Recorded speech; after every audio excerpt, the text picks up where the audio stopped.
Good afternoon. Good afternoon, teacher. Good afternoon. Surprise. Good Surprise. afternoon, ma'am. Good afternoon. Good afternoon. Good afternoon. Good afternoon. Good afternoon.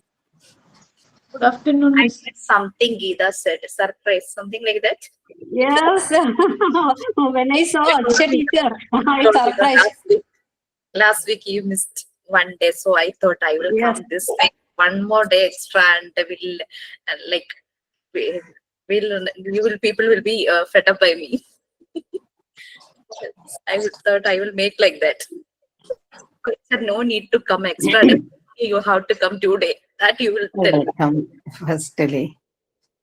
Most respected.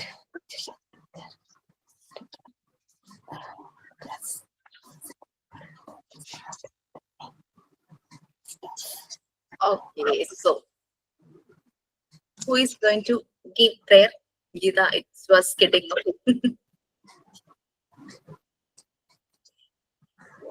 Okay, prayer, please.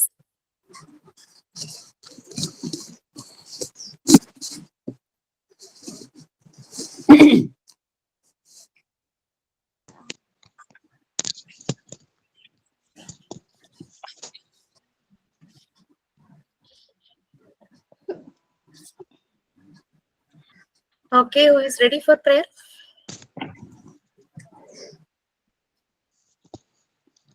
Okay, I didn't practice just one young childhood time, one song did in the school that I will do, madam. Okay. അഖിലാണ്ട മണ്ഡപമണിച്ചൊരുക്കി അതിനുള്ളിൽ ആനന്ദ ദീപം കൊളുത്തി പരമാണു പൊരുളിലും സ്ഫുരണമായി മിന്നും പരമപ്രകാശമേ ശരണം നീ നിത്യം സുരഗോള ലക്ഷങ്ങളണിയിട്ടു നിർത്തി അവികാല സൗഹൃദ ബന്ധം പുലർത്തി അതിനൊക്കെ ആധാര സൂത്രമേണക്കി കുടികൊള്ളം സത്യമേ ശരണം നീ നിത്യം ദുരിതങ്ങൾ കൂത്താടും ഉലകത്തിൽ നിന്റെ പരിപൂർണ തേജസ് വിളയാടി കാൺമാൻ ഒരു ജാതി ഒരു മതം ഒരു ദൈവമേവം പരിശുദ്ധ വേദാന്തം സഫലമായി തീരാൻ അഖിലാദി നായക തവ തേരു മുമ്പിൽ അഭയമായി നിത്യവും പണിയുന്നു ഞങ്ങൾ സമരാദി തൃഷ്ണകളാകവേ നീങ്ങി സമതയും ശാന്തിയും സ്നേഹവും തിങ്ങി ജനതയും കൈകോർത്തിണങ്ങി ജനിത സൗഭാഗ്യത്തിൻ ഗീതം മുഴങ്ങി ജനലോകമെപ്പേരു ആനന്ദം തേടി വിജയിക്ക നിന്റേരു നാമങ്ങൾ പാടി വിജയിക്ക നിന്റേരു നാമങ്ങൾ പാടി വിജയിക്ക നിന്റേരു നാമങ്ങൾ പാടി താങ്ക് യു. ചെറുപ്പകാലത്തേക്ക് നമ്മളെ തിരിച്ചു കൊണ്ടുപോകുന്ന ഒരു ഇതല്ലേ feel. Okay, that's good. Okay, next you have thought of the day, sign in.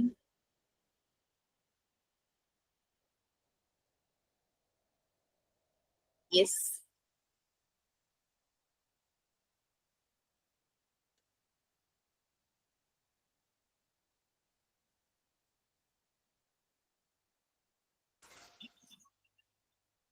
എന്തുറ്റി?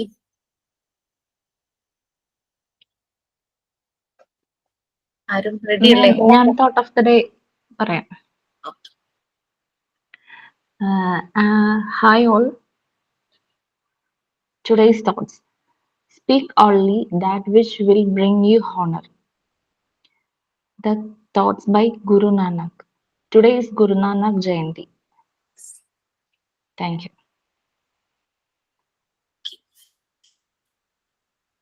So signing, anyone is ready?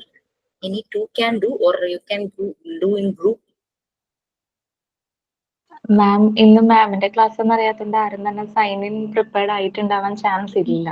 You have to do it every day. Prayer, thought of the day, sign in, sign out. ബാക്കി എല്ലാ ഡേയ്സിലും പ്രയറും thought of the day ഉണ്ട്. Sign in and sign out മാമിന്റെ ക്ലാസ്സിൽ മാത്രമേ ഉള്ളൂ. അതെയോ? എല്ലാ ക്ലാസ്സിലും ചെയ്യാനായിട്ട് ശ്രമിക്കും. വേറെ ആരും ചോദിക്കാറില്ല. Okay okay. നിങ്ങൾ അങ്ങോട്ട് ചെയ്യട്ടെ. Okay, very good. അതാണ് വേണ്ടത്.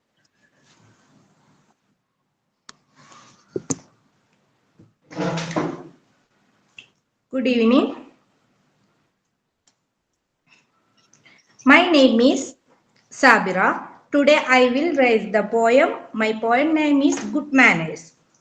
When you want something, what do you say? What do you say? I will say please, I will say please.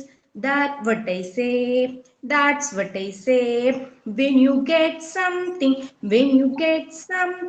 what do you say? What do you say? I will say thank you, I will say thank you. That's what I say, that's what I say. When you want to sneeze, what will you say? What will you say?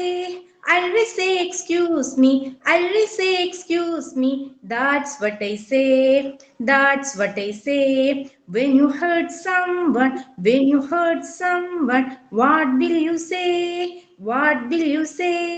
I will say sorry, I will say sorry. That's what I say, that's what I say. Thank you. Okay, fine. Okay, every day you have to do this prayer, thought of the day, then sign in and sign out. Sign in and sign out can be done by 2 persons because we have like time constraints, right? So എല്ലാവർക്കും ഒരേ ദിവസം തന്നെ ചെയ്യാൻ പറ്റില്ല. 2 days 2 persons വെച്ചിട്ട് അങ്ങനെ ചെയ്യാം. പിന്നെ വേറൊന്നും കൂടി ഇട്ട് ആക്ഷൻ സോങ് ഇപ്പൊ സൈനിന്റെ കൂടെ തന്നെ സബി പറഞ്ഞു, അത് കാണിച്ചു. ആക്ഷൻ സോങ്ങും എല്ലാരും ഏതെങ്കിലും ഒരു ക്ലാസ്സിൽ കാണിക്കണം. പിന്നെ റോൾ പ്ലേ പറഞ്ഞിരുന്നു ഞാൻ നിങ്ങളോട്. റോൾ പ്ലേക്കൊക്കെ പ്രിപ്പയർ ചെയ്തോ? Okay, no problem. കുറച്ച് തിരക്കായി പോയി. ശരി. പിന്നെ പാരലൽ ഇനിയിപ്പോ ഞാൻ ഇതിപ്പോ വീക്കെൻഡ് വരെയല്ലേ, റെക്കോർഡ് ഡീറ്റെയിൽസ് നിങ്ങൾക്ക് കിട്ടും നാളെ മോർണിംഗ് അല്ലെങ്കിൽ ഇന്ന് വൈകിട്ടായിട്ട് തന്നെ റെക്കോർഡ് ഡീറ്റെയിൽസ് കിട്ടും. പിന്നെ അതുപോലെ തന്നെ എല്ലാരും ഇപ്പൊ ഡിസംബർ വരെയല്ലേ, നിങ്ങൾക്ക് സ്നോ ഫ്ലേക്സ് ഉണ്ടാക്കാൻ അറിയോ? പേപ്പർ കൊണ്ട് സ്നോ ഫ്ലേക്സ് വൈറ്റ് പേപ്പർ കൊണ്ടാണ് ഉണ്ടാക്കുന്നത്. കണ്ടിട്ടുണ്ട്, വീഡിയോസ് കണ്ടിട്ടുണ്ട് ഉണ്ടാക്കുന്നത്. അത് ഈ എളുപ്പമായിട്ട് തോന്നിയിട്ടുണ്ട്. വൈറ്റ് പേപ്പർ വെച്ചാണ് ഉണ്ടാക്കുന്നത്. ഞാൻ അന്ന് കുറെ കളർ പേപ്പർ, ചാർട്ട് പേപ്പർ ബാക്കി വന്നപ്പോ നിങ്ങൾ പഠിച്ചിരുന്ന സമയത്ത് പ്രാക്ടീസ് ചെയ്യാനായിട്ട് അത് വെച്ചിട്ടുണ്ടായി. അന്ന് ചെയ്തതാണേ. ചെയ്ത ഒരുമാതിരി ഇതല്ല സ്നോ ഫ്ലേക്സിന്റെ ഷേപ്പ്, അതല്ല. അങ്ങനെ സ്നോ ഫ്ലേക്സ് ഒക്കെ ഉണ്ടാക്കി വെക്കുക. നമുക്ക് ക്രിസ്മസ് സെലിബ്രേഷൻ ചെയ്യുമ്പോൾ അത് വളരെ യൂസ്ഫുൾ ആവും. ഏതാണ്ട് ഇതുപോലെയൊക്കെ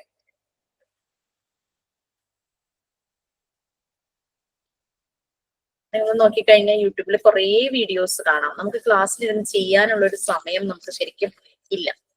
but we can do one thing. നിങ്ങളിൽ പലർക്കും പല പല ടാലൻസ് ഉണ്ടാവും. Like fabric painting, glass painting, പിന്നെ ക്രാഫ്റ്റ് വർക്ക് എന്തെങ്കിലും, പിന്നെ ഇതുപോലെ ഒറിഗാമി വർക്കുകൾ അറിയായിരിക്കും. അപ്പൊ നമുക്ക് വീക്ക്ലി വൺസ് ഒരു ക്ലാസ്സിൽ ഒരു 20 മിനിറ്റ്സ് മതിയെങ്കിൽ 20 മിനിറ്റ്സ് കൊണ്ട് ഒരാൾക്ക് അറിയുന്നത് ബാക്കിയുള്ളവരൊന്ന് പഠിപ്പിക്കാം. നമുക്ക് ഇതൊക്കെ ആവശ്യമായി വരും. കാരണം നമ്മൾ കൊച്ചു കുട്ടികളെ ഡീൽ ചെയ്യുമ്പോൾ നമുക്ക് ഇതെല്ലാം വേണ്ടി വരും. ഓക്കെ, ഇതെന്താ ഉണ്ടാക്കിയത്? ഞാനൊരു ബെൽറ്റ് ഉണ്ടാക്കിയതായിരുന്നു ആ ഒരു ടൈമില്. സാറ്റിൻ റിബൺ വെച്ച് നമ്മൾ ചെയ്യുന്നത് ഇത്തിരി അട്രാക്റ്റീവ് കളറുള്ള സാധനങ്ങളൊക്കെ ആയിക്കഴിഞ്ഞാൽ നന്നായിരിക്കും. ബെൽറ്റ് പോലെ ചെയ്തതായിരുന്നു. ബാക്കിൽ ഒരു ബക്കിള് വെച്ചു കൊടുത്തു. എന്നിട്ട് കുട്ടികൾക്ക് വേണമെങ്കിൽ നമുക്ക് ഇടിക്കാം. അങ്ങനെയൊക്കെ രീതിയിൽ അവർക്ക് തന്നെ പരസ്പരം അങ്ങോട്ടും ഇങ്ങോട്ടും ചെയ്യാം. സ്വയം ഇത് അപ്പൊ ഈ ക്ലിപ്പ് ഇത് ഇടാനായിട്ട് അവര് പഠിക്കും. നമുക്ക് നമ്മളുടെ മോണ്ടിസോറിയുടെ പ്രാക്ടിക്കൽസ് സ്റ്റാർട്ട് ചെയ്യുമ്പോൾ അതിലെ ഫസ്റ്റ് പാർട്ട് എന്ന് പറയുന്നത് പ്രാക്ടിക്കൽ ലൈഫ് ഏരിയ ആണ്. പ്രാക്ടിക്കൽ ലൈഫ് ഏരിയ എന്ന് പറഞ്ഞു കഴിഞ്ഞാൽ നമ്മൾ കൂടുതൽ നമ്മുടെ വീട്ടിൽ ഏറ്റവും കൂടുതൽ പ്രാക്ടിക്കൽസ് ചെയ്യുന്നത് എവിടെയാണ്?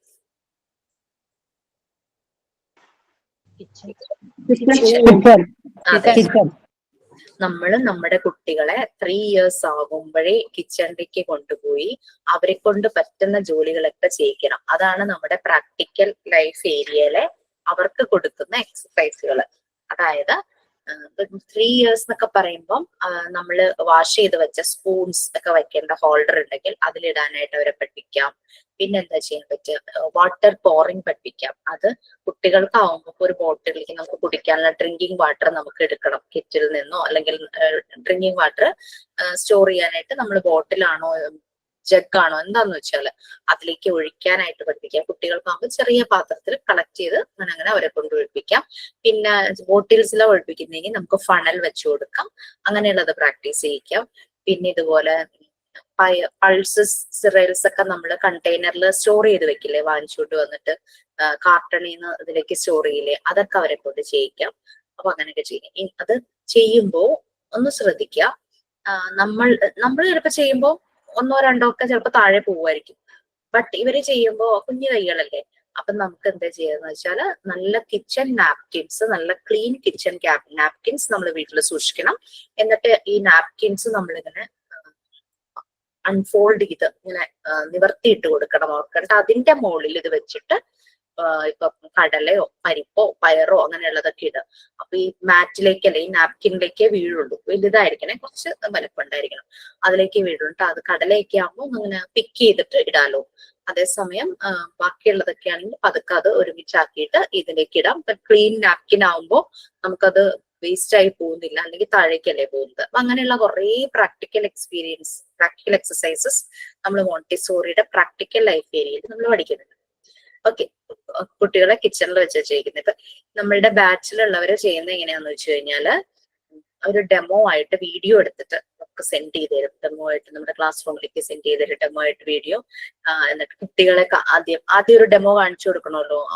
3 വയസ്സ് 3.5 വയസ്സുള്ള കുട്ടികൾക്ക് അറിയില്ല എങ്ങനെ ഇത് ഫില്ല് ചെയ്യണം, പോർ ചെയ്യണം എന്നുള്ളത് കറക്റ്റ് അറിയില്ല. അപ്പൊ ആദ്യം അവർക്കൊരു ഡെമോ കാണിച്ചു കൊടുക്കുമ്പോൾ അവരത് ചെയ്ത്, അപ്പൊ അത് നമ്മളത് ചെയ്യിപ്പിക്കുന്നുണ്ടെന്ന് അറിയാൻ. ഒന്നില്ലെങ്കിൽ നമുക്ക് ക്ലാസ്സിൽ നമ്മുടെ കുട്ടിയായിട്ട് വന്നിരുന്ന് ചെയ്യാം, അല്ലെങ്കിൽ നിങ്ങൾക്ക് അത് ബുദ്ധിമുട്ടാണെങ്കിൽ കുഞ്ഞുങ്ങൾ ഉറങ്ങുന്ന സമയം കരയണൊക്കെ ഉണ്ടായിരുന്നു അവരുടെ കുട്ടി പാവം.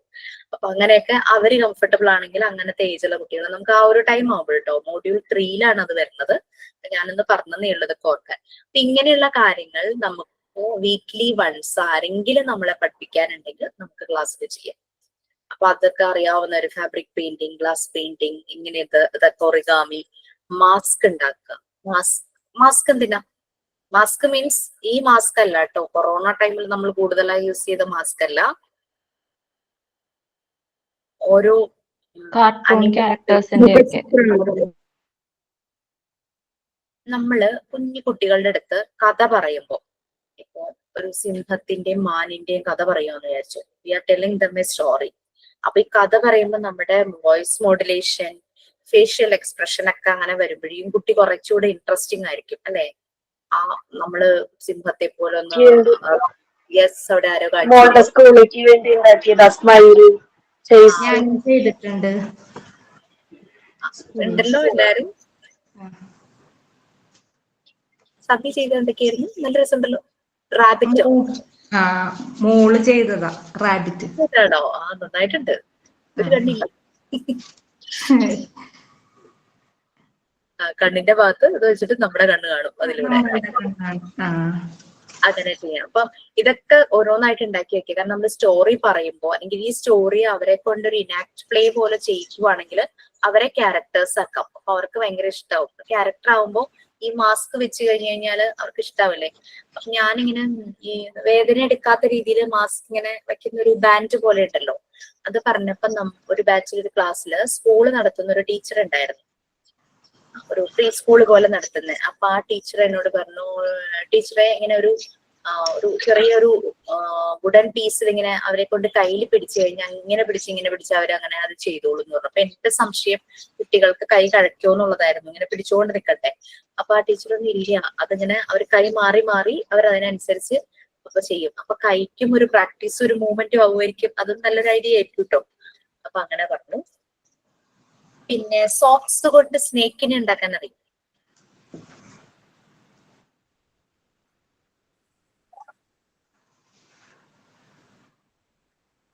അതൊക്കെ പറഞ്ഞാൽ മതിയായിരുന്നു, പക്ഷെ എന്നാലും നിങ്ങൾക്കത് ചെയ്യുവാണെങ്കിൽ ഈസി ആയിരുന്നു. കുറേശ്ശെയായിട്ട് ചെയ്തു വെക്കുമ്പോൾ നമുക്ക് അവസാന നിമിഷം ഇതെല്ലാം കൂടെ ചെയ്യേണ്ട ആവശ്യമില്ലല്ലോ.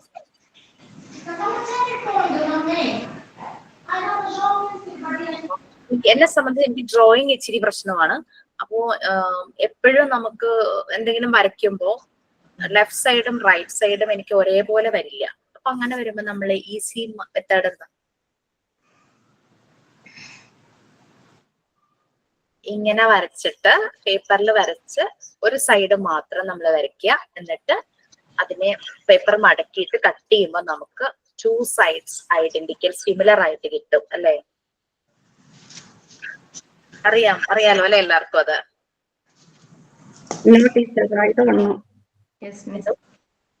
ഇത് എനിക്കറിയില്ലായിരുന്നു.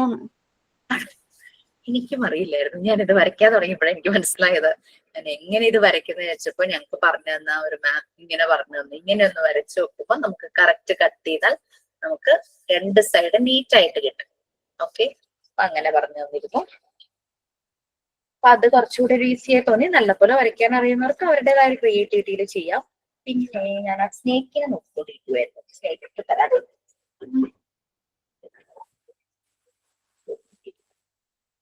നമ്മുടെ വീട്ടിലെ പഴയ സോക്സ് ഉണ്ടാവില്ലേ കുട്ടികളുടെ, ബ്രൗണോ കുറച്ചൊരു റെഡിഷ് കളറുള്ള സോക്സ് ആണെങ്കിൽ നല്ലതായിരിക്കും. പക്ഷെ എനിക്ക് ആ റെഡ് സോക്സ് ഞാൻ എന്നിട്ട് ഒരെണ്ണം വാങ്ങിക്കുക ചെയ്തത് കേട്ടോ. അതിന് മുമ്പ് ഞാൻ ഒരു വൈറ്റ് സോക്സ് ചെയ്ത ഒരു സ്നേക്കിനെ കാണിച്ചു തരാം. ഇതെന്താ?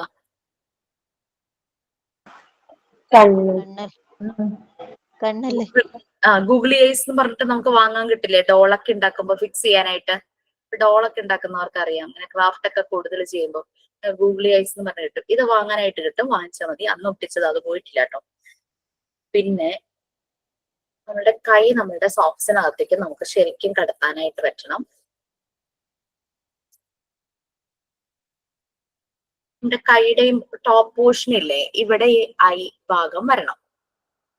ഇനി അടിയിലായിട്ട് ഇതൊരു സാറ്റിൻ റിബൺ വെച്ച് നാക്ക് പോലെ ചെയ്തേക്കുവാണേ. അപ്പൊ നമ്മളിങ്ങനെ കൈ മടക്കുമ്പോ ഈ സ്നേക്ക് ഇങ്ങനെ അതിന്റെ ഒരു മൂവ്മെന്റ് ഉണ്ടല്ലോ, അപ്പൊ നാക്ക് ഇങ്ങനെ വെളിയിലേക്ക് ഇടില്ല, അതുപോലെ വരും. പക്ഷെ ഇതിലും പെർഫെക്റ്റ് ആയിട്ട് നിങ്ങൾക്ക് ചെയ്യാൻ പറ്റും. ആ മെത്തേഡ് ഞാൻ പറഞ്ഞുതരാം. റെഡ് സോക്സ് എടുത്തത്. ഈ റെഡ് സോക്സ് ഞാൻ കൈയിലിട്ട് കേട്ടോ. അതിലെ ഗൂഗിളി ഐസ് ഒക്കെ എവിടെയോ പോയി, കിട്ടിയില്ലായിരുന്നു തോന്നുന്നു.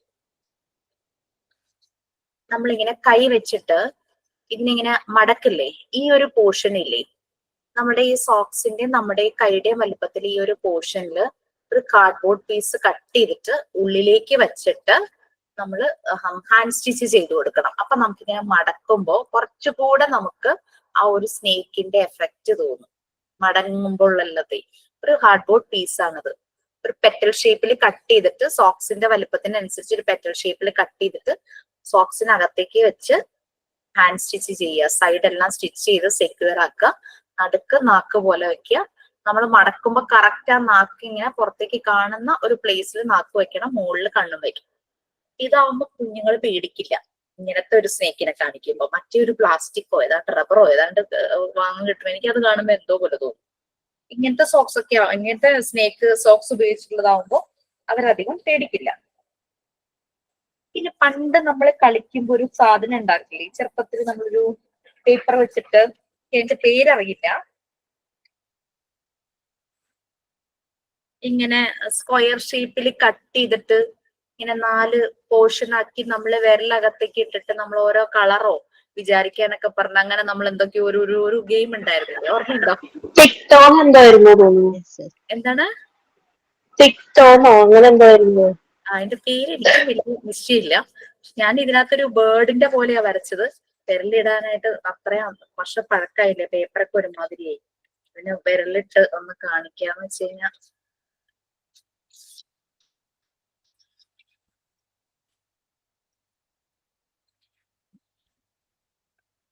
ഇങ്ങനെ എന്തോ ഒരു ബേർഡിനെ പോലെ അകത്ത് നാക്കുണ്ട് കേട്ടോ, അത് ശരിക്കും കാണുന്നില്ല. ഇങ്ങനെ നമുക്ക് ഇങ്ങനെയൊക്കെ ഒരു ഷേപ്സ് ഒക്കെ ഉണ്ടാക്കാൻ അങ്ങനെ ചെയ്ത് കഴിഞ്ഞ ഒരു ബേർഡ് ഇങ്ങനെ പീക്ക് അങ്ങനെ പോലെയൊക്കെ ഇങ്ങനെ തോന്നും എന്നൊക്കെ പറഞ്ഞു. കുറച്ച് നീറ്റ് ആയിട്ടൊക്കെ ഉണ്ടാക്കുവാണെങ്കിൽ നല്ലതായിരിക്കും കേട്ടോ. ഇത്രയും നാളായില്ല, ഫുൾ ഇതൊക്കെ ആയിപ്പോയി, ഭാഷയായിപ്പോയി. ഇതൊക്കെ നിങ്ങൾക്ക് ചെയ്ത് വെക്കാം കുറേശ്ശെ സമയം കിട്ടുന്നതിനനുസരിച്ച്. പിന്നെ നമ്മള് കുട്ടികളുടെ മുമ്പിൽ കഥ പറയാൻ പോകുമ്പോൾ ആ ഒരു സ്റ്റോറിയിലെ ക്യാരക്ടേഴ്സ് എന്തൊക്കെയാണോ അതിനനുസരിച്ച് മാസ്കുകൾ ഉണ്ടാക്കുക. അനിമൽസിന്റെ സ്റ്റോറീസ് ആയിരിക്കും കൂടുതൽ ആ ഒരു ഏജിലുള്ള കുട്ടികൾക്ക് ഇഷ്ടപ്പെടുക. അപ്പം അതിൽ വരുന്ന ക്യാരക്ടേഴ്സ് പിന്നെ എപ്പോഴും ഓർക്കാം, നല്ലൊരു മെസ്സേജോ എന്തെങ്കിലും മോറൽ വാല്യൂ കിട്ടുന്ന സ്റ്റോറിയൊക്കെ അവരുടെ അടുത്തേക്ക് കൊണ്ടുപോയി. ആമയും മുയലും കഥ ഇതുപോലെ മാസ്ക് വെച്ച് ചെയ്യിച്ച് അവർക്ക് ഭയങ്കര ഇഷ്ടമാണെന്ന് പറയണേ, കേട്ടിട്ടുണ്ടായിരുന്നു, കുട്ടികളൊക്കെ പറയുന്നുണ്ടായിരുന്നു. അവരൊക്കെ ചെയ്തു നോക്കിയപ്പോ ഭയങ്കര എഫക്റ്റീവ് ആയിരുന്നു എന്നൊക്കെ പറഞ്ഞു. പിന്നെ ഒരു കുട്ടി ടീച്ചിങ് പ്രാക്ടീസിന് സ്കൂളിൽ പോയ സമയത്ത് അതെല്ലാം പ്രിപ്പയർ ചെയ്താ പോയത്. സ്റ്റോറി പറയാനും റൈംസും ആക്ഷൻസും റൈംസ് എല്ലാം പ്രിപ്പയർ ചെയ്താ പോയത്. അപ്പൊ നമുക്കൊരു ഇവാലുവേഷൻ ഉണ്ട്, നമ്മളുടെ ഒരു ഒബ്സർവേഷൻ അനാലിസിസ് എന്ന് പറഞ്ഞാൽ നമ്മൾ നോട്ട് ചെയ്യണം. ആ കുട്ടി പറഞ്ഞത്, ആ കുട്ടിക്ക് സ്റ്റോറി പറഞ്ഞതിനേക്കാളും കുട്ടികൾ ആക്ഷൻ സോങ്ങും റൈംസും ഭയങ്കരമായിട്ട് ശ്രദ്ധിച്ചു, ഒരു റിപ്പീറ്റ് ചെയ്യുമായിരുന്നു എന്ന്. അവരൊക്കെ ടീച്ചറെ കൊണ്ട് അവര് റിപ്പീറ്റ് ചെയ്യിക്കുമായിരുന്നു എന്ന്, വീണ്ടും വീണ്ടും പാടാൻ പറയുമായിരുന്നു എന്നൊക്കെ പറയട്ടെ. അപ് ടു യു, നിങ്ങൾക്ക് പോകുമ്പോൾ മനസ്സിലാവും എന്താണ് എങ്ങനെയാണ് ചെയ്യേണ്ടത്. ഓക്കെ, സോ എനിവേ നമ്മള് mental health and mental hygiene എന്നുള്ളൊരു പാരഗ്രാഫ് പറഞ്ഞു പോയുള്ളൂ. മെന്റൽ ഇൽനെസ്, മെന്റൽ ഇൽ ഹെൽത്ത്, മെന്റൽ ഹൈജീൻ അതൊക്കെ എന്താന്ന് ഒരു ഐഡിയ കിട്ടിയിട്ടുണ്ടല്ലോ. സോ ഞാനതൊന്ന് ഷെയർ ചെയ്യാം. അപ്പം ഓരോരുത്തരായിട്ട് ആലോചിച്ചിട്ട് പറഞ്ഞു, ഫാബ്രിക് പെയിന്റിന്റെ ക്ലാസ് എടുക്കാൻ തയ്യാറായിട്ട് ആരെങ്കിലും ഉണ്ടെങ്കിൽ നമുക്ക് വീക്ക്ലി വൺസ് അത് ചെയ്യാം. അതല്ല ഗ്ലാസ് പെയിന്റിങ്, പിന്നെ എന്തെങ്കിലും ക്രാഫ്റ്റ് വർക്ക്, ഒറിഗാമി വർക്കുകൾ അങ്ങനെയൊക്കെ വരുന്നത് പരസ്പരം ഒരു സപ്പോർട്ടും ഷെയറും ആവും.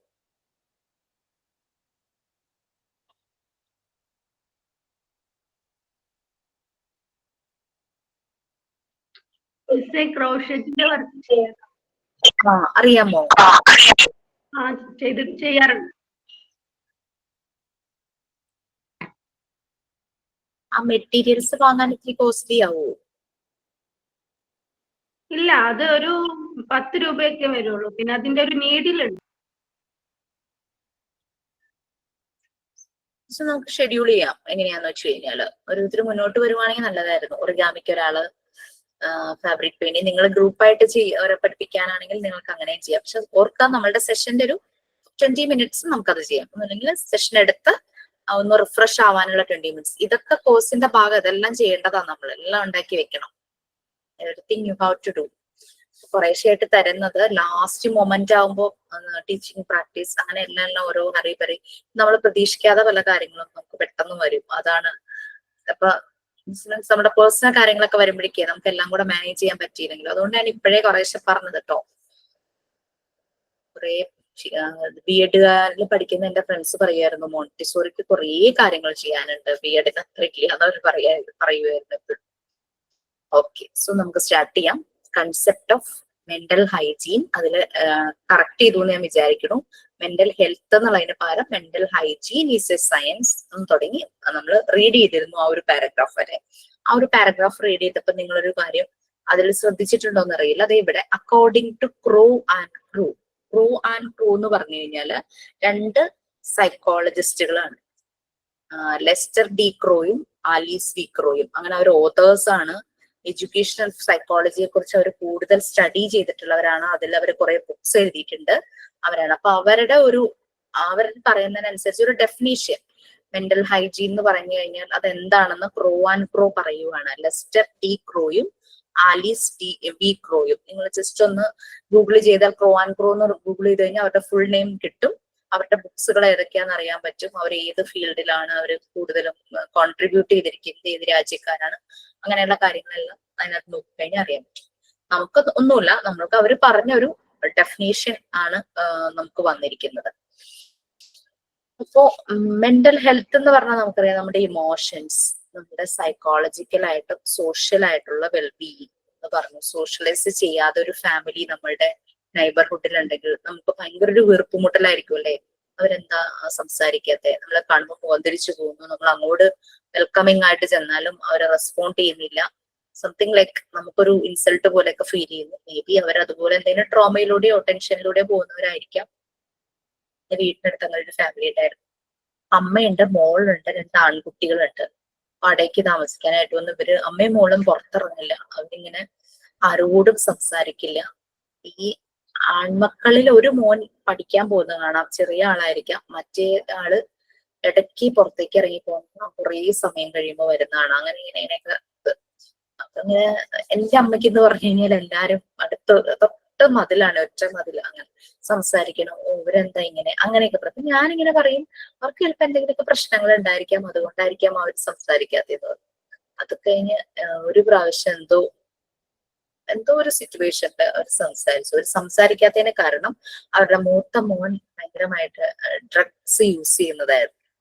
ആ ഇഷ്യൂ, വാടകയ്ക്ക് താമസിക്കുക, ആ ഇഷ്യൂ കാരണം ആണ് ഒരു നേരത്തെ സ്ഥലത്ത് നിന്ന് മാറി കുറെ പ്രശ്നങ്ങൾ ഉണ്ടാക്കി മാറി ഇവിടെ വന്ന് താമസിക്കുന്നത്. ചെറിയ മോനാണെങ്കിൽ നല്ല പഠിക്കും, മോളും നന്നായി പഠിക്കും.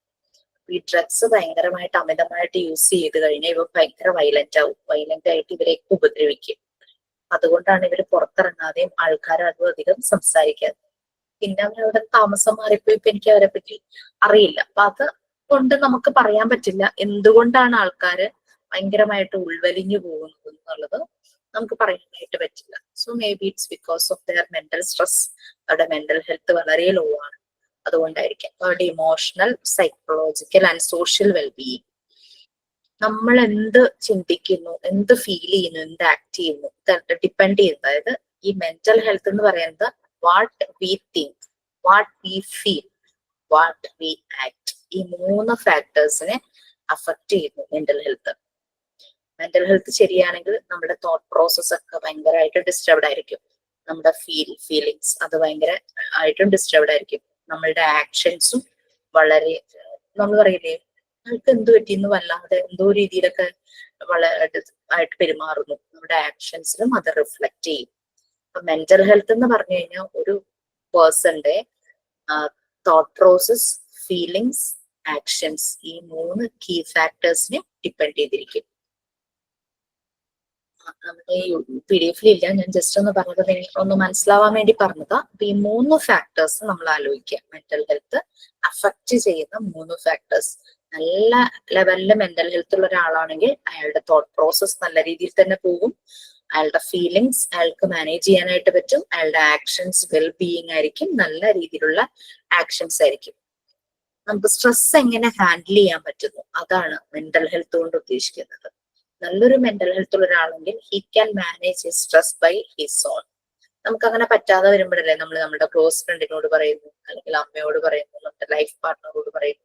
അങ്ങനെ നമ്മൾ പറയും. ചിലപ്പോ മക്കളുമായിട്ട് നല്ല ക്ലോസ് ആയിരിക്കും. ചില മക്കൾ ഭയങ്കര പോസിറ്റീവ് ഫോർവേഡ് ആയിട്ട് ചിന്തിക്കുന്നതുണ്ടാവും. ഭയങ്കര സ്ട്രോങ് ആയിരിക്കും അവർ. അപ്പൊ അവരോട് പറഞ്ഞാലും നമുക്ക് നല്ല രീതിയിൽ തന്നെ മാനേജ് ചെയ്യാനായിട്ട് പറ്റും. അപ്പൊ അങ്ങനെ നമുക്ക് അതിന്റെയും അപ്പുറത്തേക്ക് നമുക്ക് മാനേജ് ചെയ്യാൻ പറ്റില്ല എന്ന് വരുമ്പോഴാണ് നമ്മൾ ഏതെങ്കിലും പ്രൊഫഷണൽ ആയിട്ടുള്ള ആളുടെ അടുത്തേക്ക് പോകുന്നതും സെഷൻസ് ഹാൻഡിൽ ചെയ്യുന്നതും. ഇനി ഓർക്കുക, പലരും നമ്മളുടെ അടുത്ത് സമാധാനം തേടി വരേണ്ടാവൂലേ, അവരുടെ പ്രശ്നങ്ങൾ പറയും, അങ്ങ് വെന്റിലേറ്റ് ചെയ്ത് അവര് റിലാക്സ്ഡ് ആയിട്ട് പോകും. പക്ഷെ ഇതെല്ലാം കൂടെ കേട്ട് കഴിയുമ്പോഴേക്കും നമ്മൾ ആകെ സ്ട്രെസ്സിലായി പോകും. കാരണം നമ്മൾ കേൾക്കുന്നത് എംപത്തറ്റിക് ആയിട്ടാണ് കേൾക്കുന്നത്. അവരുടെ സ്ഥാനത്തിരുന്ന് അവരുടെ പ്രശ്നം നമ്മളങ്ങും ഉൾക്കൊണ്ട് മനസ്സിലാക്കിയാ നമ്മൾ കേൾക്കുന്നത്. ഹൃദയം കൊണ്ട് കേൾക്കുക എന്ന് പറഞ്ഞാൽ അതാണ്. എംപത്തറ്റിക് ആയിട്ട് നമ്മൾ ഉള്ള ലിസണിങ് ആണ് അവിടെ നടക്കുന്നത്. അപ്പൊ അങ്ങനെ വരുമ്പോൾ നമ്മൾക്കും ബ്രേക്ക് വേണം. നമ്മളിപ്പോ ആ ഒരു പ്രൊഫഷൻ ചെയ്യുവാണെങ്കിൽ വി ഷുഡ് നീഡ് ബ്രേക്ക്. നമ്മളുടെ സ്ട്രെസ്സും നമുക്ക് മാനേജ് ചെയ്യാൻ പറ്റണം, നമ്മൾക്ക് ഇത് വെന്റിലേറ്റ് ചെയ്യാൻ പറ്റണം.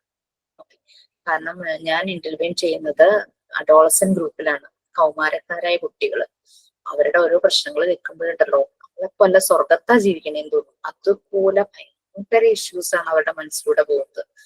മിക്ക കുട്ടികളിലും സൂയിസൈഡ് ടെൻഡൻസി ഭയങ്കരമായിട്ടുണ്ടാവും. അപ്പൊ നമുക്കിത് കേട്ട് കഴിയുമ്പോഴേക്കും നമുക്ക് ഭയങ്കര സങ്കടം. നമ്മള് അവരുടെ മുമ്പിൽ വെച്ച് നമ്മൾ ടെൻഷൻ കാണിക്കാൻ പാടില്ലല്ലോ. നമ്മൾ അങ്ങനെ അവർക്ക് കേൾക്കാൻ ഒരാളെ കിട്ടിയാൽ മതി, അവരങ്ങ് റിലാക്സ്ഡ് ആവും. നമുക്ക് തിരിച്ചു വരുമ്പോ നമ്മളുടെ തോട്ട് ഇങ്ങനെയാ, ഈശ്വര കുട്ടി ഇപ്പൊ എന്ത് ചെയ്യണ്ടാവും, അതിന് എന്തെങ്കിലും ടെൻഷൻ ഉണ്ടോ, അങ്ങനെ. അപ്പൊ നമ്മൾ എപ്പോഴും അവരുമായിട്ടൊരു കമ്മ്യൂണിക്കേഷൻ, ഒരു ചാനൽ എപ്പോഴും ആക്കി വെച്ചിട്ടുണ്ടാവും. കാരണം അവർക്ക് ഒരു ഇഷ്യൂ വരുമ്പോൾ അവർ നമ്മളെ ആദ്യം ഓർത്ത് നമ്മളെ വിളിക്കണം. അവർ വേറെന്തെങ്കിലും ആക്ഷൻസിലേക്ക് പോകുന്നതിന് മുമ്പ് നമ്മളെ കണക്ട് ചെയ്യണം. അപ്പൊ ആ രീതിയിൽ ഉള്ള ഒരു ചാനലാണ് നമ്മൾ ചെയ്തു കൊടുക്കുന്നത്. നമ്മൾ ഭയങ്കര സ്ട്രെസ്സിലായിരിക്കും. Once in a week, twice in a week ഒക്കെയാണ് പോകുന്നതെങ്കിലും ആ ഒരു വീക്ക് മുഴുവൻ നമ്മൾ അങ്ങനെ സൺഡേസ് അതിനനുസരിച്ച് നമ്മളൊന്ന് റിലാക്സ് ചെയ്യുന്നു, അങ്ങനത്തെ കാര്യങ്ങളെല്ലാം ചെയ്യും. അപ്പൊ അതാണ് നമുക്ക് സ്ട്രെസ് ഹാൻഡിൽ ചെയ്യാൻ പറ്റണം. വേറൊരാളുടെ സ്ട്രെസ് മാനേജ് ചെയ്യാൻ നമ്മൾ സപ്പോർട്ട് ചെയ്യുമ്പോഴും നമ്മൾക്കും പറ്റണം നമ്മളുടെ സ്ട്രെസ് മാനേജ് ചെയ്യാൻ. അപ്പം നമ്മളുടെ എല്ലാ സ്റ്റേജസ് ഓഫ് ലൈഫിലും നമുക്കറിയാം പോസിറ്റീവ് തിങ്സ് മാത്രമല്ല നമ്മളുടെ ലൈഫിൽ സംഭവിക്കുന്നത്. നമ്മളുടെ ഫാമിലിയിൽ ഒരു ലോസ് വരുന്നു, ഇറ്റ്സ് എ ഗ്രീഫ്.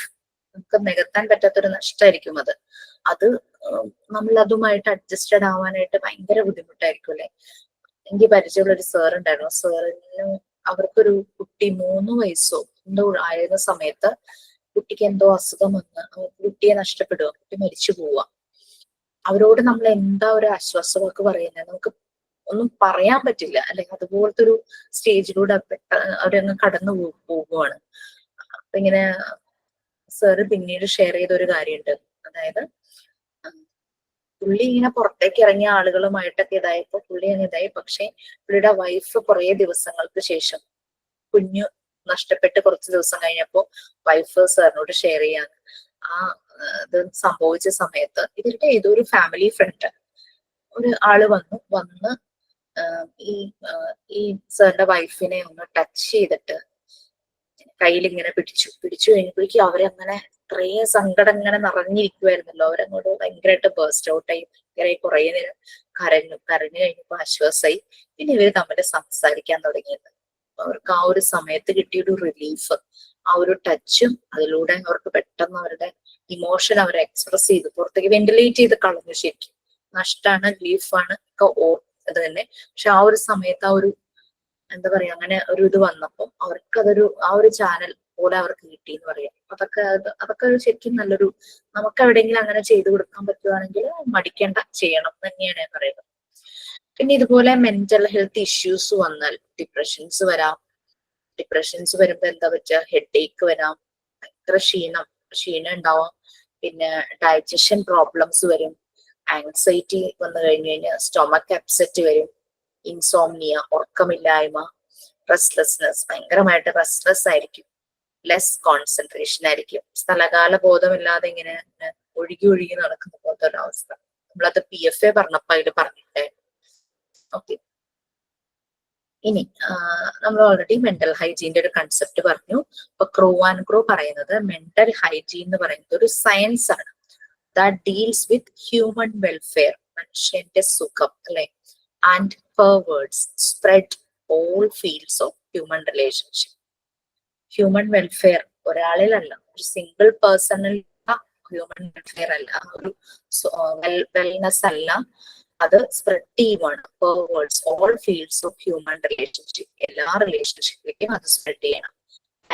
കുട്ടികൾ തമ്മില്, ഫ്രണ്ട്സ് തമ്മില്, ബ്രദേഴ്സ് തമ്മില്, സിസ്റ്റേഴ്സ് തമ്മില്, അങ്ങനെ എന്തെല്ലാം റിലേഷൻഷിപ്പ്, ടീച്ചറും കുട്ടിയും തമ്മില്, ഏതൊക്കെ രീതിയിൽ ബോസും എംപ്ലോയീസും തമ്മിൽ, അങ്ങനെ എന്തെല്ലാം റിലേഷൻഷിപ്പ് ഉണ്ടോ അതിലേക്കെല്ലാം നല്ല രീതിയിൽ സ്പ്രെഡ് ചെയ്യേണ്ട ഹ്യൂമൻ വെൽഫെയർ, അതിനെ ഡീൽ ചെയ്യുന്ന സയൻസ് ആണ് മെന്റൽ ഹൈജീൻ പറയുന്നത്. ഓക്കെ, സോ അവിടെ 2 സൈക്കോളജിസ്റ്റുകളെ പറഞ്ഞു, ജസ്റ്റ് ഒന്ന് ഗൂഗിൾ ചെയ്യാം. അവര് എഡ്യൂക്കേഷണൽ സൈക്കോളജിയിൽ കുറെ സ്റ്റഡി ചെയ്തിട്ടുണ്ട്, റിസർച്ച് ചെയ്തിട്ടുണ്ട്.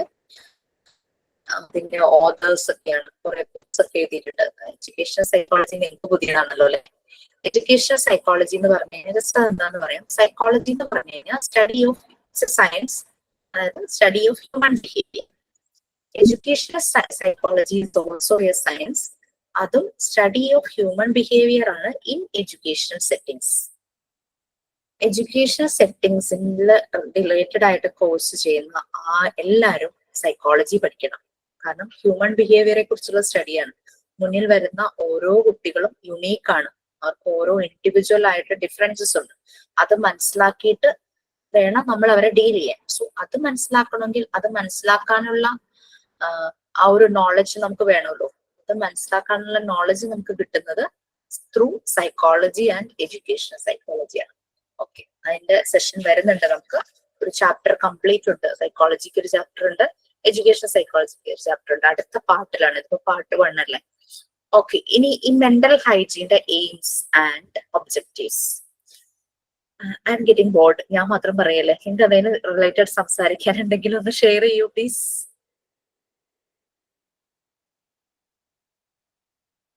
എല്ലാരും ഉറങ്ങിപ്പോയോ? ഉറങ്ങിയിട്ടില്ല miss. Okay, so aims and objectives of mental hygiene. Mental hygiene എന്താന്ന് ക്ലിയർ ആയല്ലോ. ഹ്യൂമൻ വെൽഫെയറിനെ ഡീൽ ചെയ്യുന്ന ഒരു സയൻസ് ആണ്. ആ ഹ്യൂമൻ വെൽഫെയർ ഒരു സിംഗിൾ പേഴ്സണിലല്ല, എല്ലാരിലേക്കും, എല്ലാ റിലേഷൻഷിപ്പിലേക്കും ആ ഹ്യൂമൻ വെൽഫെയർ സ്പ്രെഡ്, ആ ഒരു ഡീൽ ചെയ്യുന്ന സയൻസ് അത് സ്പ്രെഡ് ചെയ്തിരിക്കണം. അതാണ് മെന്റൽ ഹൈജീൻ. ഇവിടെ സെൽഫിഷ് മെന്റാലിറ്റി അല്ല, എന്റെ മെന്റൽ ഹെൽത്ത്, എന്റെ മെന്റൽ ഹൈജീൻ ശരിയാവണമെന്നല്ല, എന്റെ ആകുമ്പോ മറ്റുള്ളവരുടെയും ഇതുപോലെ ശരിയായി വരണം. സോ അതിന് വാട്ട് ഐ ക്യാൻ ഡു, എന്റെ സപ്പോർട്ട് എന്ത് വേണം എന്നുള്ളതാണ് നമ്മൾ നോക്കേണ്ടത്. So that is mental hygiene. Okay, ഈ മെന്റൽ ഹൈജീന്റെ എയിംസ് ആൻഡ് ഒബ്ജക്റ്റീവ്സ് പോയിന്റ്സ് ആയിട്ട് കൊടുത്തിട്ടുണ്ട്, 3 പോയിന്റ്സ് ആയിട്ട് കൊടുത്തിട്ടുണ്ട്. എന്താന്ന് നമുക്ക് നോക്കാം.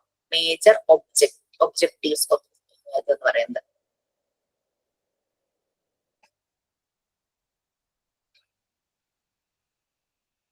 ഇനിയിപ്പോ മെന്റൽ ഹൈജീന്റെ ഡെഫിനിഷൻ പറഞ്ഞു. മെന്റൽ ഹെൽത്തിന് ഇതുപോലെ തന്നെ ഒരു ഡെഫിനിഷൻ കൊടുക്കുവാണെങ്കിൽ നമുക്ക് എന്ത് പറയാനായിട്ട് പറ്റും? That is also deals with human welfare. അത് അഡാപ്റ്റ് ചെയ്യുന്നു, ഹ്യൂമൻ റിലേഷൻസിനെ അഡാപ്റ്റ് ചെയ്യുന്ന ഒരു സയൻസ് ആണ് മെന്റൽ ഹെൽത്ത് എന്ന് പറയുന്നത്. The state that deals with human welfare and adapt all fields of human relations.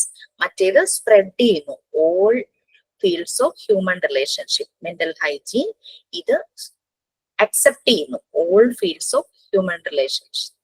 Same തന്നെ ഡീൽസ് വിത്ത് ഹ്യൂമൻ, രണ്ടും deal ചെയ്യുന്നത് ഹ്യൂമൻ വെൽഫെയർ ആണ്. മെന്റൽ ഹൈജീൻ എല്ലാ റിലേഷൻഷിപ്പിലേക്കും അത് സ്പ്രെഡ് ചെയ്യുന്നു. മെന്റൽ ഹെൽത്ത് എന്ന് പറഞ്ഞ എല്ലാ റിലേഷൻഷിപ്പും അത് അക്സെപ്റ്റ് ചെയ്യുന്നു. ആ രീതിയിലുള്ള state that deals with human welfare, മനുഷ്യന്റെ സുഖം, and adapt all fields of human relations. Okay, ഇനി ഇതിന്റെ ഒബ്ജക്റ്റീവ്സ്, മെന്റൽ ഹൈജീന്റെ ഒബ്ജക്റ്റീവ്സ് എന്നാണ് അവിടെ ഒബ്ജക്റ്റീവ്സ് ആണ്. അത് എയിംസ് ആൻഡ് ഒബ്ജക്റ്റീവ്സ്. ആ 3 പോയിന്റ് വരെ വയ്ക്കുക. 1 പോയിന്റ് വായിച്ച് നിങ്ങൾക്ക് എന്തെങ്കിലും അഡീഷണൽസ്, നിങ്ങൾക്ക് എന്തെങ്കിലും എക്സ്ട്രാ പറയാനുണ്ടെങ്കിൽ ആഡ് ചെയ്തോളൂ.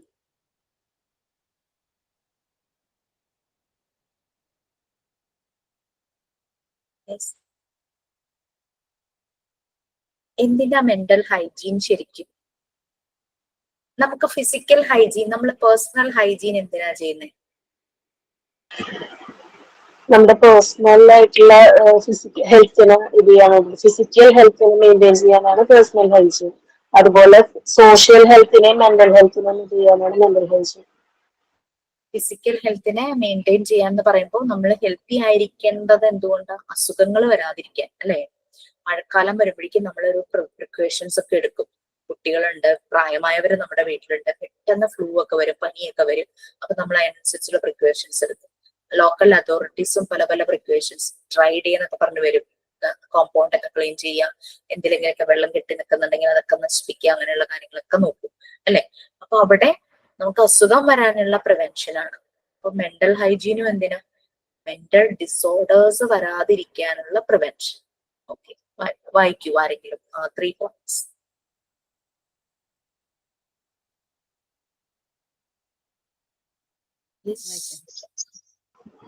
The major objects of mental hygiene are prevention of mental disorder through an understanding of the relationship that exists between healthy personality development and life experiences, care of the mental health of the individual and of the group, the discovery and application of medicinal measures to cure mental ailments.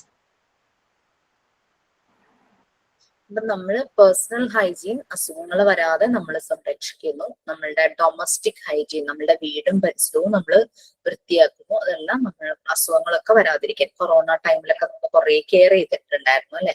അതുപോലെ തന്നെ mental ഡിസോർഡേഴ്സിനെ prevent ചെയ്യണം. അതാണ് mental ഹൈജീന്റെ ഒരു major objective എന്ന് പറയുന്നത്. പിന്നെ നമ്മൾ എപ്പോഴും പറയും നമ്മുടെ റിലേഷൻഷിപ്സ് എപ്പോഴും ഹെൽത്തി റിലേഷൻഷിപ്സ് നമ്മൾ മെയിൻറ്റെയിൻ ചെയ്യാൻ. ടോക്സിക് ആണെന്ന് ഫീൽ ചെയ്ത് കഴിഞ്ഞാൽ അപ്പോഴത് അവിടെ കട്ട് ചെയ്യുക. അതൊക്കെ നമ്മൾ കുട്ടികൾക്കും പറഞ്ഞു കൊടുക്കുന്ന കാര്യമാണ്. അപ്പോൾ ഒരു understanding of the relationship that exist between healthy personality development and life experiences. നമ്മളൊരു റിലേഷൻഷിപ്പ് എന്ത് തന്നെയായാലും നമ്മുടെ ഫ്രണ്ട് അങ്ങനെ എന്ത് ഇതാണെങ്കിലും അവിടെ അവരും വളരണു നമ്മളും വളരുവാണെങ്കിലാണ് ആ റിലേഷൻഷിപ്പ് ഹെൽത്തി ആയിട്ടുള്ളൂ. ആവശ്യമില്ലാത്ത കാര്യങ്ങളിൽ പരസ്പരം ഇടപെടുക, നമ്മളൊരു സ്പേസ് കൊടുക്കും ഏതൊരു ബന്ധങ്ങൾക്കും അല്ലെ. ഓരോരുത്തരുടെ അവരുടെ പേഴ്സണൽ കാര്യങ്ങൾ ഉണ്ടാവും, അതിൽ അമിതമായിട്ട് ഇടപെടാതിരിക്കുക. അങ്ങനെയുള്ള അമിത സ്വാതന്ത്ര്യം എടുക്കേണ്ട ഇടങ്ങളുണ്ട്, നമ്മൾ ശ്രദ്ധിക്കേണ്ട സ്ഥലങ്ങളുണ്ട്. ഇപ്പൊ കുട്ടികളുടെ കാര്യങ്ങള് അങ്ങനെയൊക്കെ അവരെ നമ്മൾ ശ്രദ്ധിക്കേണ്ടതുണ്ട്.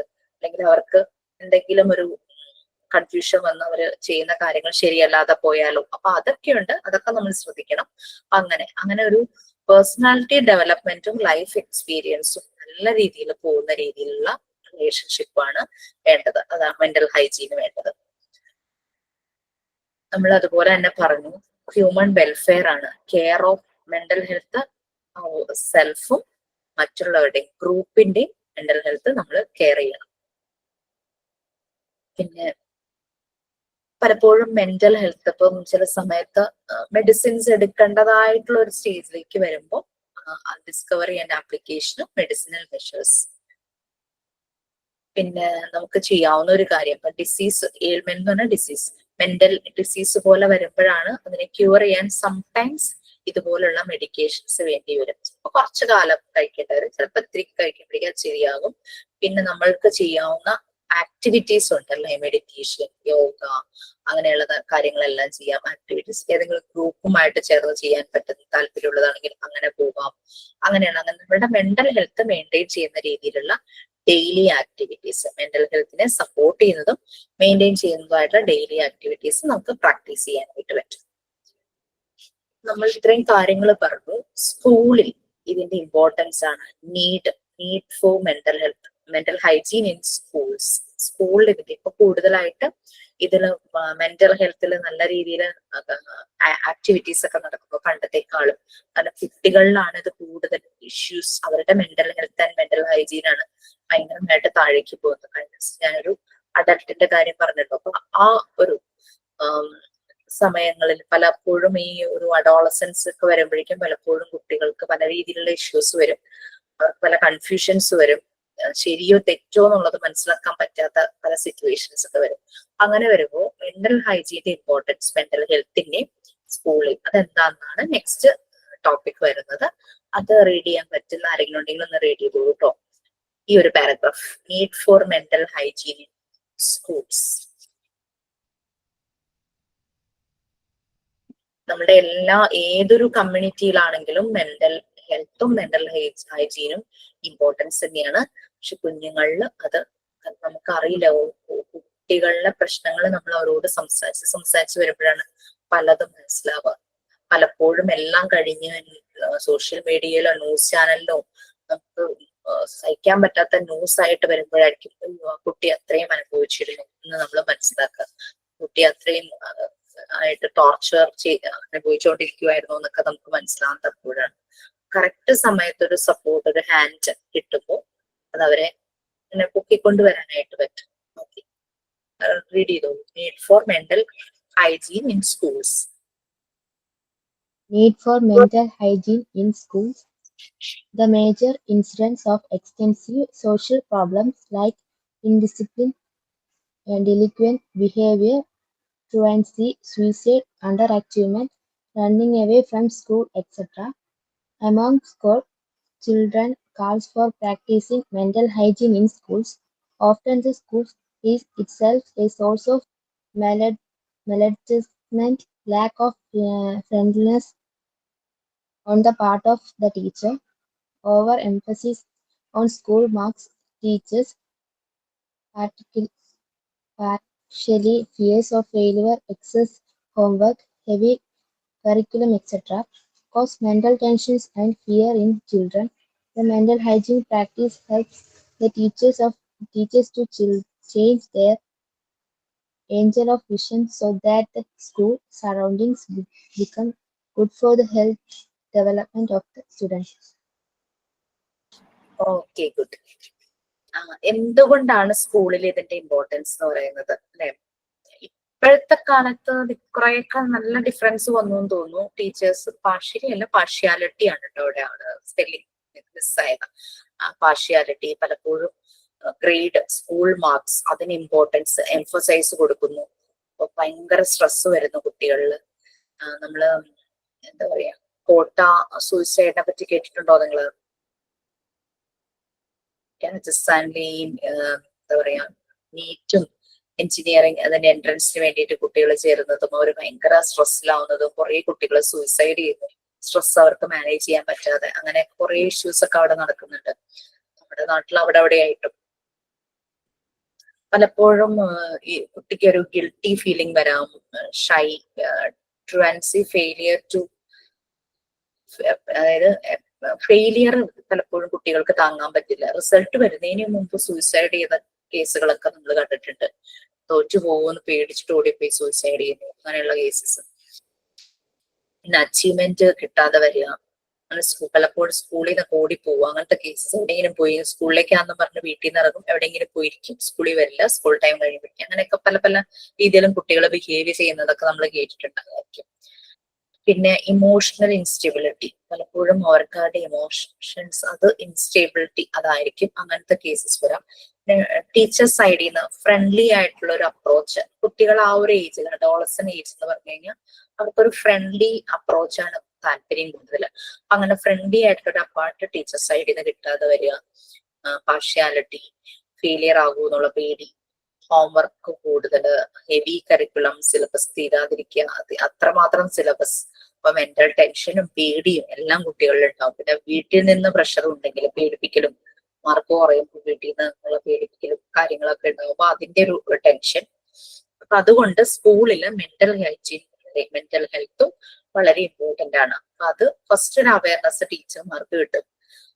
കാരണം ഈ ഒരു ഇമ്പോർട്ടൻസ് കൊടുക്കാനായിട്ട് പല NGOസും മെന്റൽ ഹെൽത്തിന് വേണ്ടിയിട്ട് പ്രവർത്തിക്കുന്ന പല NGOസും ഉണ്ട്. കുട്ടികളെയാണ് അവർ മെയിനായിട്ട് കാണുന്നത്. അങ്ങനെ ടീച്ചറുടെ ആംഗിൾ ഓഫ് വിഷൻ, ആ ടീച്ചറുടെ വ്യൂ പോയിന്റ് ചേഞ്ച് ചെയ്യാം, കുട്ടികളുടെ മെന്റൽ ഹെൽത്തിനും മെന്റൽ ഹൈജീനും വേണ്ടിയിട്ട് എന്ത് സപ്പോർട്ട് കൊടുക്കണം എന്നുള്ള രീതിയിൽ അവരെ അവെയർ ചെയ്യുന്നു. പിന്നെ സ്കൂളിന്റെ സറൗണ്ടിങ്സ്, പ്രെമിസസ് ഒക്കെ നല്ലൊരു ഡെവലപ്പ് ആകാവുന്ന രീതിയിലുള്ള ഒരു എൻവയോൺമെന്റ് ആക്കി മാറ്റുക. ഓക്കെ, പലപ്പോഴും കുട്ടികളുടെ ഡിപ്രഷൻ വരാം, മൂഡ് ഡിസോർഡേഴ്സ് വരാം, ആൻസൈറ്റി ഡിസോർഡേഴ്സ് വരാം. ഇതൊക്കെ കൂടുതൽ ഇഷ്യൂ ആയി ഭയങ്കരമായിട്ട് സൈക്കോട്ടിക് ഡിസോർഡേഴ്സ് ഒക്കെ ആയി മാറാനുള്ള ചാൻസ് ഉണ്ട്.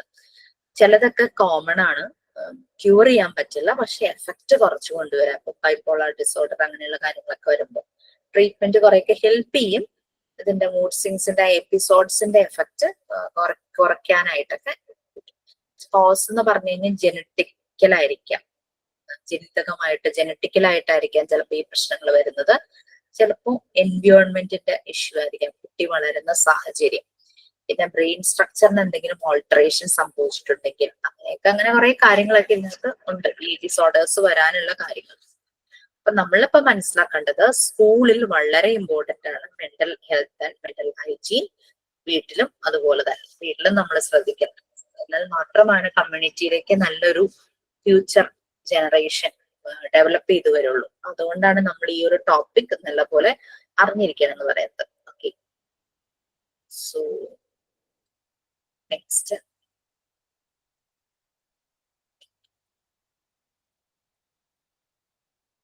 ആരുടെയെങ്കിലും സ്കൂളിൽ ഇത് റിലേറ്റഡ് എന്തെങ്കിലും കുട്ടികളുടെ സ്കൂളിലോ എന്തെങ്കിലും പ്രോഗ്രാംസ് ഒക്കെ കണ്ടക്ട് ചെയ്തോ അങ്ങനെയൊക്കെ നിങ്ങൾ കേട്ടിട്ടുണ്ടോ? ഇല്ല, എന്റെ ചെറുപ്പത്തില് ഞാൻ 10th വരെ പഠിച്ചിരുന്ന സമയത്ത് അവിടെ സ്കൂളില് ഇയർലി വൺസ് ഒക്കെ നമുക്ക് ഇങ്ങനെ ഉണ്ടാവായിരുന്നു.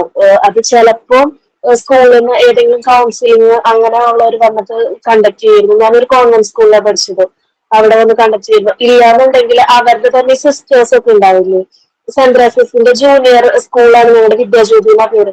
അവർക്ക് തന്നെ സ്കൂളിൽ നിന്ന് ഈ സെന്റ് റസസിനൊക്കെ സിസ്റ്റേഴ്സോ അല്ലെങ്കിൽ ബ്രദേഴ്സോ ഒക്കെ ഉണ്ടാവില്ലേ, അവര് വന്നിട്ട് ഈ ഒരു മെഡിറ്റേഷൻ പോലെ അങ്ങനെ എന്തെങ്കിലും ഒരു 2 ദിവസം അടുപ്പിച്ച് ഒരു ക്യാമ്പ് പോലെ, നൈറ്റ് ഉണ്ടാവില്ല, നമ്മുടെ നോർമൽ സ്കൂൾ ടൈം തന്നെ, പക്ഷെ അങ്ങനെ എന്തെങ്കിലും ഒരു റിഫ്രഷിംഗ് ആയിട്ടുള്ള എന്തെങ്കിലും പ്രോഗ്രാംസ് ഒക്കെ ആയിട്ട് അങ്ങനെ കണ്ടക്ട് ചെയ്യലുണ്ടായിരുന്നു. Very good. സ്കൂൾസ് ഒക്കെ ഇതിന് ഭയങ്കര ഒരു പ്രൊമോഷൻ കൊടുക്കുന്നുണ്ട്, നല്ല നല്ല ആക്ടിവിറ്റീസ് വരുന്നുണ്ട്. പുറത്ത് വേറെയും ഏജൻസീസ് വളരെ ഫ്രീ ആയിട്ട് നല്ല ക്വാളിറ്റി ഉള്ള രീതിയിൽ ഇന്റർവെൻഷൻ നടത്തുന്നുണ്ട് കുട്ടികൾക്ക് വേണ്ടിയിട്ട്.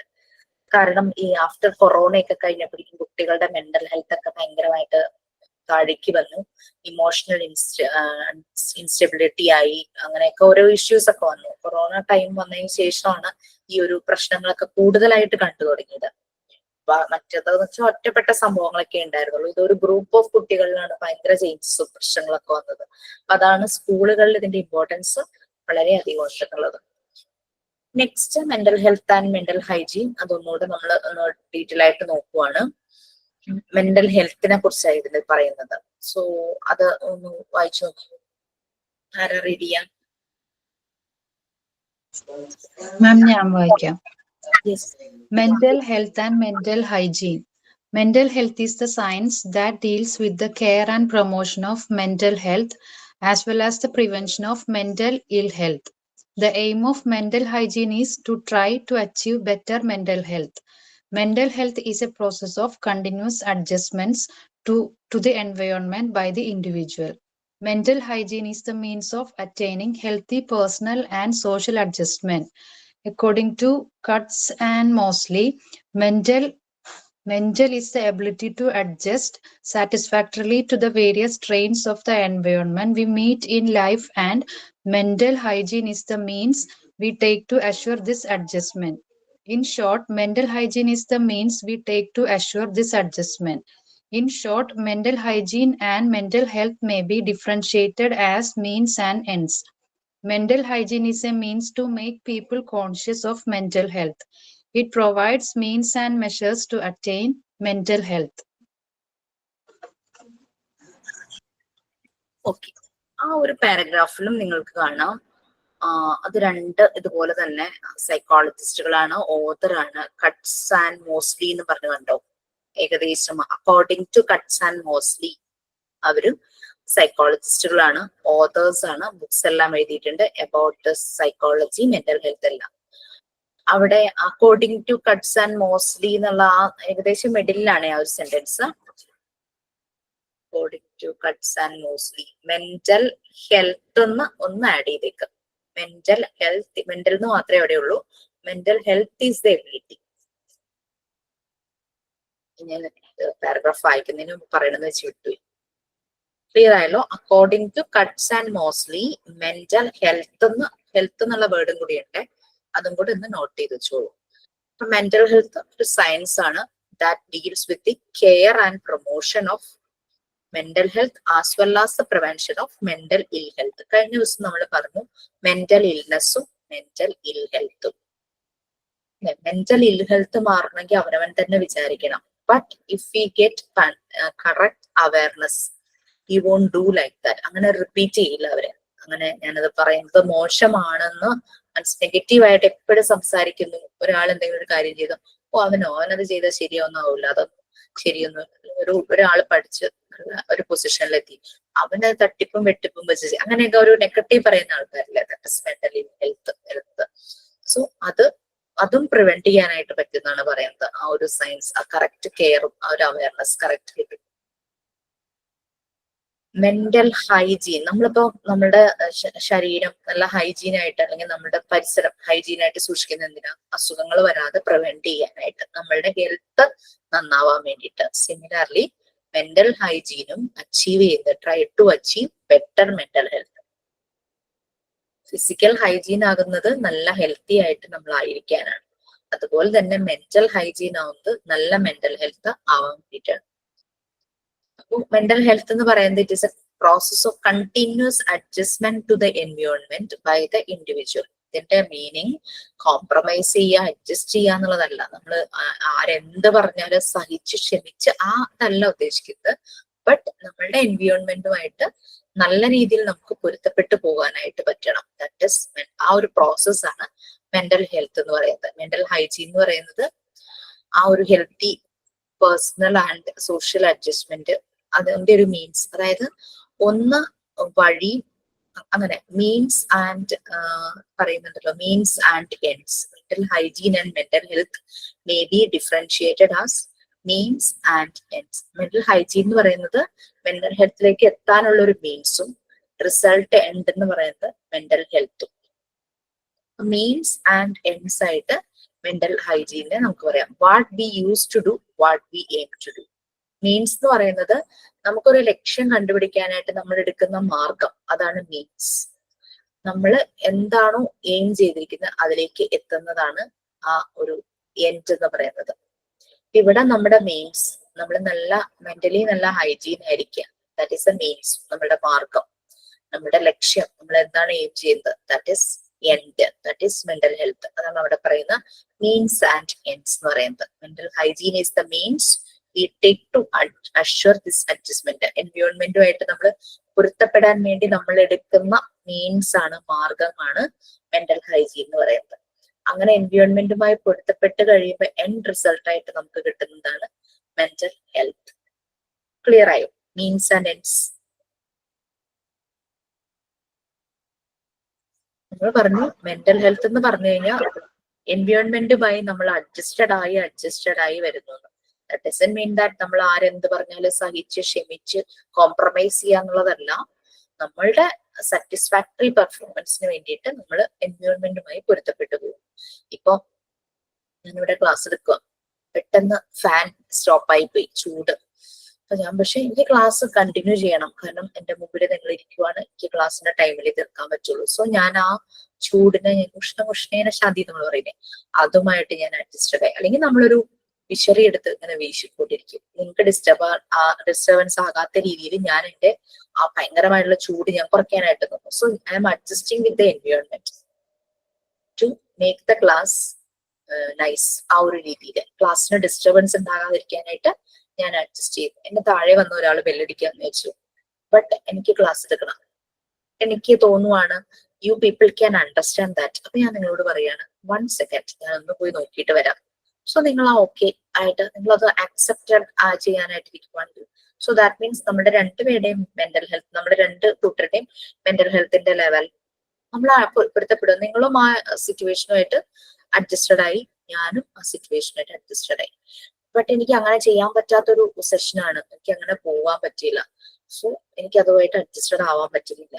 സോ ദാറ്റ് മീൻസ് ഞാൻ അവിടെ എന്റെ ശ്രദ്ധ പോകുന്നു, ഞാൻ ഇമോഷൻസ് എല്ലാം ഇൻസ്റ്റേബിൾ ആകുക, ഞാൻ ആലോചിക്കുന്നൊക്കെ വേറെ എന്തെങ്കിലുമൊക്കെ കാര്യങ്ങളായിരിക്കും. പക്ഷെ അതേസമയം നമ്മൾ രണ്ടു കൂട്ടരും അതുമായിട്ട് അഡ്ജസ്റ്റഡ് ആയി പോവുകയാണെങ്കിൽ ഞാൻ അത് സോർട്ട് ഔട്ട് ചെയ്ത് വരുന്നു. നിങ്ങൾ ആ സമയത്ത് നിങ്ങൾ ഓക്കെ റിലാക്സ്ഡ് ആയിട്ടിരിക്കുന്നു, എന്നെ പ്രതീക്ഷിച്ചിരിക്കുന്നു.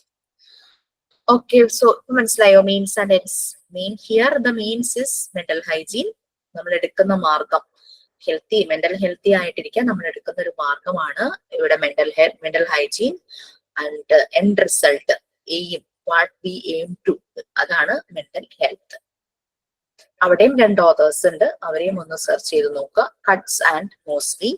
അവരെ പറഞ്ഞ അനുസരിച്ച് mental health is the ability to adjust satisfactory to the various strains of the environment. അതാണ് പറഞ്ഞത്, നമ്മൾ സഹിച്ച് അഡ്ജസ്റ്റ്മെന്റോ കോംപ്രമൈസോ ചെയ്യേണ്ട, നമുക്ക് സാറ്റിസ്ഫാക്ടറി ആയിട്ട് അഡ്ജസ്റ്റ് ചെയ്യാനായിട്ട് പറ്റണം. 3 പേര് ഇരിക്കേണ്ട ഒരു സീറ്റിൽ ഓക്കെ, നമുക്കൊന്നും വലിയ വണ്ണം ഇല്ല, നമുക്ക് 4 പേര് ട്രെയിനിൽ നമുക്ക് ഇരുന്ന് പോവാം, നമ്മള് ഓക്കെയാണ്. അതേസമയം 6 പേര് അതിനകത്ത് ഇരിക്കുക എന്ന് പറഞ്ഞാൽ നമ്മൾക്ക് ആർക്കും പറ്റുന്നില്ല, ഈ 6 പേരും ബുദ്ധിമുട്ടിലാവുന്നു.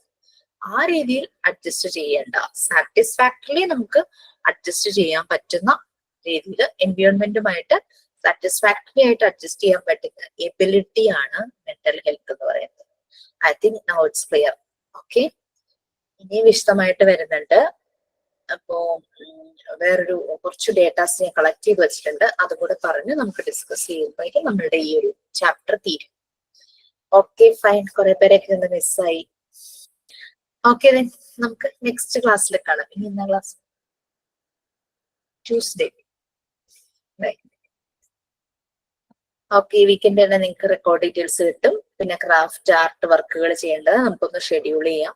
നെക്സ്റ്റ് വീക്ക് വരുമ്പോ നിങ്ങൾ പറഞ്ഞാൽ മതി, ഓരോ ദിവസം ഓരോന്ന് ചെയ്യാൻ ആര് വരും എന്നുള്ളത്. ഇപ്പൊ ആളുകൾ കുറവായതുകൊണ്ടായിരിക്കാം നിങ്ങൾക്ക് തമ്മിലൊരു ഐഡിയ കിട്ടാത്തത്. ഓക്കെ, നമുക്ക് വൈൻഡപ്പ് ചെയ്യാം. മിസ് ഒരു അസൈൻമെന്റ് പറഞ്ഞില്ലേ മിസ് മുമ്പ്? ഡിഫറെന്റ് മീഡിയംസ്, ബുക്സും സിനിമ എഴുതിയിട്ടില്ലായിരുന്നു അല്ലെ? ക്ലാസ് റൂമിൽ തന്നില്ലായിരുന്നത്. നേരത്തെ കണ്ടോ ഓർപ്പിച്ചത് ഞാൻ നോട്ട് ചെയ്തത്, കാരണം ഞാൻ മറന്നു. 57 അല്ലേ? നമുക്ക് ഹെൽത്ത് എഡ്യൂക്കേഷൻ കിട്ടുന്ന മീഡിയാസ് അതായിരുന്നില്ലേ നഫ്ല? അതെ അതെ. ഞാൻ പേര് സ്പെല് ചെയ്യുന്നൊക്കെ കറക്റ്റ് ആണല്ലോ അല്ലെ? കറക്റ്റാ. ഓക്കെ.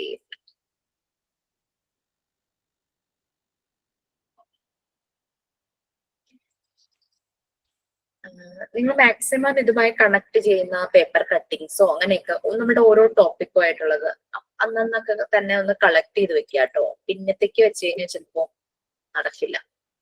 പിന്നെ മാക്സിമം വായിക്കുമ്പോൾ കുറെ കിട്ടും. അത് വളരെ ഇമ്പോർട്ടന്റ് ആണ് നമുക്ക് മെന്റൽ ഹെൽത്ത് എന്ന് പറയുന്നത്. ഫിസിക്കൽ ഹെൽത്ത് അതിനേക്കാളും ഇമ്പോർട്ടന്റ് ആണ് ശരിക്കും. ഇതുണ്ടെങ്കിലേ ഫിസിക്കൽ ഹെൽത്ത് ഉണ്ടായിട്ട് കാര്യമുള്ളൂ. Sound mind in A sound body എന്നല്ലേ അരിസ്റ്റോട്ടിൽ പറഞ്ഞത്.